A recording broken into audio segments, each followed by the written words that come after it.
Alrighty, hello everybody, James Cards FC here. Thanks for tuning into the video. I am back after hanging out in Qatar for a couple weeks to watch the World Cup. I have some clips I'll eventually get to editing to share about that, but I'm happy to be back and recording more of my normal type of content for you guys. So it's been a while, but today I wanted to go through another narrative busting video, and today we're going to be talking specifically about why more expensive cards are not safer, despite what the narrative on the market usually is in regards to them, and we'll be going through a lot of examples and a lot of math to show why this has not been the case so far in 2022. So we're going to talk about that. I apologize, as usual, I still have not fixed this overhead light that I normally use.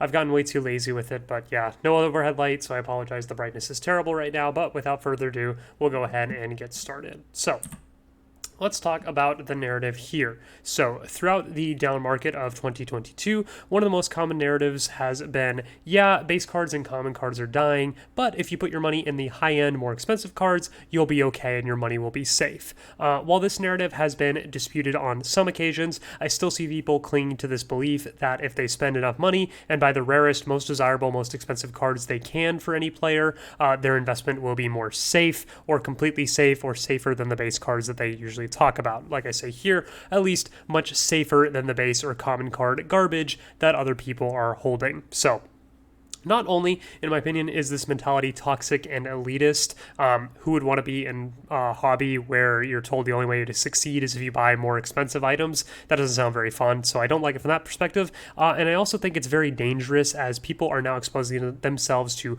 much higher risk by pouring even more money into higher budget cards. For example, a base card in PSA 9 condition can be $50, whereas a orange refractor can be a few $1,000s. And so you're exposing yourself to all kinds of additional risk just monetarily from that perspective, and I think that can get pretty dangerous as we go through some of the examples that we'll be going through today. So I also believe this narrative in the vast majority of cases to be untrue. We'll be going over why I think that's the case and the data that I have behind it, and in fact, in a lot of cases, you'd have been better off buying the garbage cards that people refer to when they talk about base and common cards, and not the super low print, super rare, super expensive cards. So let's go ahead and discuss what's going on here with the high end versus low end side of the market. I'm going to start out by talking about Kylian Mbappe, his Prizm prices in this first example specifically. So we'll use Kylian Mbappe as the first example, since he's one of the most in-demand players on the market since forever and has been one of the stars of the World Cup. So from December of 2021 to December of 2022, which of these cards do you think performed better? You have the base Prizm in PSA 9 on the left and the blue Prizm numbered out of 199 in PSA 10 on the right. The one on the left has a pop of over 3,000, and the one on the right has a pop of 37. The one on the left started at $83, and the one on the right started at $13,000. Which one do you guys think performed better? So we'll go ahead and show you that the PSA 9 went down around $20. It now sits at a value of around $64, and that is a 22% drop from the beginning of the year to now. So over the past 12 months, this Prizm PSA 9 base card is down 22%. So traditional logic, I guess, would make you think that the blue Prizm did much, much better because it was a more expensive card, more sought after, more in demand, higher end. But what we actually see is that's not the case at all. So it's dropped to $7,500 at its most recent sale, and that is a drop of around 43% over the past 12 months. So despite being 100 times rarer, the blue Prizm PSA 10 is down more than the base Prizm PSA 9 over the past 12 months in percentage basis, as well as, of course, dollar basis, because the person here in this case lost $6,500 or whatever that is in value versus the person that lost $20 in value, and the percentages are both out of whack as well. So in this case, the base Prizm garbage PSA 9 card performed better than the super high-end, super sought-after $13,000 card. And we'll go through some more examples here. Let's talk about the Chrome. This is the Chrome base in PSA 9, as well as the Chrome Orange Refractor numbered out of 25 in PSA 9. The base card is a pop of around 1,000. The Orange has a pop of 4. In June of 2022, the base was $133. It now sits at $69.69. Nice. That gives you a percentage decrease of 48% on that card, and that's pretty bad. Lost almost 50% of its value, and you lost about $70 on that investment. So let's look at the Orange, which again, you probably expect that to do a lot better since it's a higher higher value card, more in demand, more sought after. No, this thing got crushed. In December of 2022, it just sold on Golden for $11,000. And that is a drop of 59-ish%. So again, not only did the orange chrome take a larger percentage dive in the past 6 months, it also had $16,000 wiped off the face of the earth. So the person that bought this in June is now, if they were to sell it right now, $16,000 less rich than they were when they first bought it. So yeah, the high end in this case got destroyed, while the low end lost around 50% as well, but you saved a ton of money because you didn't lose as much money on the pure money side. Let's go to example 3 with his True Rookie, the sticker. So from December of 2021 to December of 2022, which one of these do you think performed better? We have the PSA 5, which is a pop 54 with around 1,200 higher on the left. And then we have the PSA 10 with a pop of 204 on the right. And if you pay attention to the last two, the same thing's going to happen here. The PSA 5 dropped to $250, a loss of around 30%. The PSA 10 dropped to $4,000, which is a loss of 43%. So Prizm, Chrome, sticker, doesn't matter which one you picked as the Mbappe rookie that you were buying. In every single case, the cheaper version of the card held its price better, whether it be the base versions in lower grades, or in the case of the sticker, just the lower grades, they performed better than the top-of-the-line PSA 10 in every case for Mbappe. Let's go ahead and talk about Messi 71 bis, since this is one of the most iconic and probably the most important card of the past 20 years on the market. Surely the most expensive high-end versions of the card have held the best. And what we find out is no, that's not actually the case here either. So this is a chart I made based off the sales data. PSA 10, I'm not putting a December 2022 price since it hasn't sold since June, and I don't want to assume what that's going to sell for now because I honestly have no idea how that has trended over the past 6 months, so I'm not even going to try. I'm going to go ahead and leave that one blank.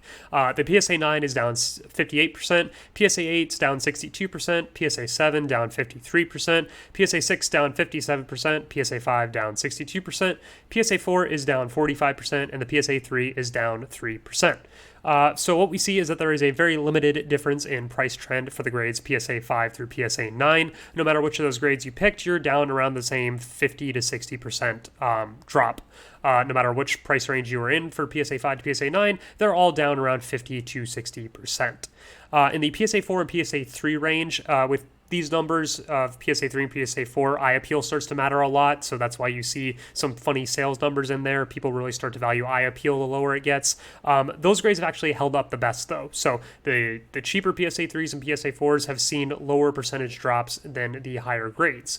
The obvious question here becomes, why is that the case? That's because, at least in my opinion, there's an incredibly larger buyer pool for 71 biz in the sub $2,000 range, and it's likely going to more true collectors that just want to own this iconic Messi rookie card. They don't really care about having the highest grade. They just want to own one to hold it in their collection. Whereas when you get higher and higher up the chain, more people are looking at this as an investment. And when I talk about investment, they mean they're buying it and hopefully it goes up over the next 6 to 12 months. And if not, they'll just dump it because they didn't really care about it. Once you get into the lower grades, those are people, in my opinion, that are specifically wanting to hold this in their collection for the long term. And they just want to really have a Messi rookie. Whereas the higher up you go, the less I think that is the case. All right, 71 bis is a base card. What about rare high-end Messi? So we'll do the exact same thing we did for Mbappe, and we'll do it for Lionel Messi. This is his 2017 Topps Chrome in PSA 9, just the base card. It was $30 in February. It dropped all the way down to $16 in December of 2022, and that's a 47% drop. On the right-hand side, we have the orange refractor numbered out of 25. This is a Pop 4. It was over $9,000 in February and dropped to $3,500 just most recently in December, and that is a 62% drop. And if you don't want to look at Chrome, maybe you like all these other sets and rare cards that I put on the bottom even more than you like Chrome, we'll go through these as well. Kaboom on the far, we'll start left to right. Kaboom, Pop 33 in PSA 10, down 59%. The Messi Ronaldo matchups card in PSA 10 silver, this is a Pop 2, down 46%. The Messi auto from 2014 Prizm in PSA 10, down 53% on the year. Pop 1, this is the only one in PSA 10 condition of this Messi National Treasures on-card patch auto, it's down 50%. The same card sold twice this year, and it dropped 50% from when it sold first to when it just sold now. And then if you prefer the gold over the orange of the Chrome cards, the gold in PSA 10 is a pop 9. That one's down 31%, so not nearly as bad as some of the others, but still down 31% on that super high-end, super expensive card. All these cards on the bottom sell for multiple thousands of dollars. Some of these used to sell for tens of thousands of dollars and do not anymore. But yeah, no matter where you look, these prices are going down very, very hard and very, very quickly. It doesn't matter if you had the Chrome base card, or it doesn't matter if you had any of these super, super high-end, super sought-after, super expensive cards. They're all pretty much experiencing the same sort of drops.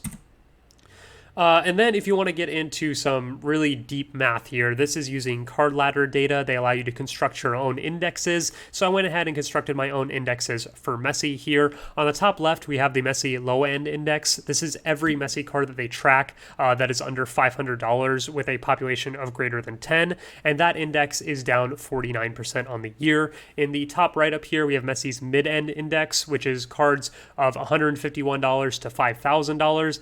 Those cards are down collectively 47%. And then if you want to go up to Messi high end, which is $5,000 plus as I define it, those cards are down 49%. So as I say here, the indexes are made up of every Messi card in Card Ladder's database for Messi.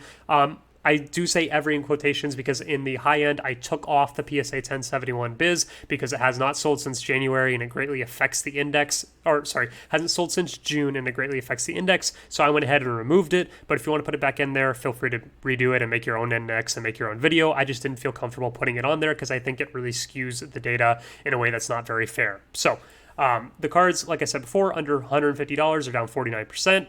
The mid-end 151 to 5,000 are down 47%, and the cards over $5,000 are down 49%. So the summation of this is that no price group is breaking the downturn pattern in any significant way, regardless of the difference in card types. No matter which price range you were in, they were all down 49% or so. If you want to do this for Ronaldo as well, which I did, here is the same methodology. These indexes are made up of every card in Card Ladder's database for Ronaldo. Under $150 on the low end, they were down 54% on the year. The mid end is down 38%, and the high end is down 48%. So again, no real big discrepancy between any of these groups. The price range didn't really matter. They all went down between 38 and 54%, which in my opinion is pretty not really that different in all these different groups. So yeah, pretty much saw the same downturn in any of these groups. No matter if you went for the mid end, the low end, or the high end, they all went down nearly the same amount. So let's talk about the rare cases that do end up breaking the trends. So while the vast majority of cards are down regardless of rarity or price range, there are an extremely limited number of examples of expensive high-end cards that are up. These are rare, and I would not point to these as proof that the high-end is safe, and in fact, the fact that these are still up while everything else is going down would be somewhat concerning to me given the trend that we're seeing in nearly every other example. But I'll go ahead and show them just to be fair that these are positive examples out there. One of them is the Messi 2006 Panini World Cup card in PSA 10. It was $5,000 in December of 2021, and it is $6,000 as of time of recording. That is plus 20%. The other one I have here is the Ronaldo rookie sticker in BGS 9.5. That's a pop 48, but there's a lot of fakes in that pop. In January of 2022, it was $5,000, and in December, most recently, it sold for $5,400. That's up 8%. I didn't look and see if the ones that sold were fake or real or anything like that. I just saw this as a card that was up, so I decided to put it here, but please do some further research on that one. So here's a couple of cards that are up. Congratulations if you're able to pick these 2 out of the thousands that are completely down. So these aren't even what I would consider super high-end in quotations.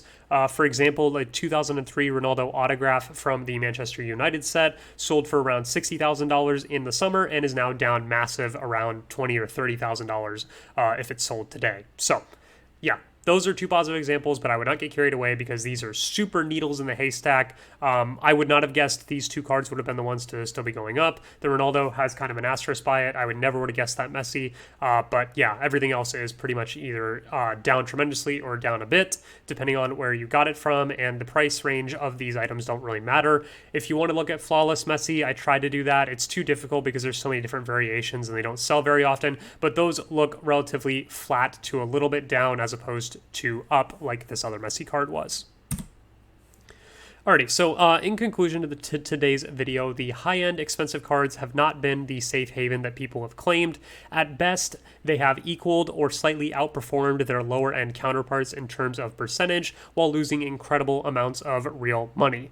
At worst, they've done even worse than the low end on a percentage basis and have absolutely destroyed the real money previously attached to them.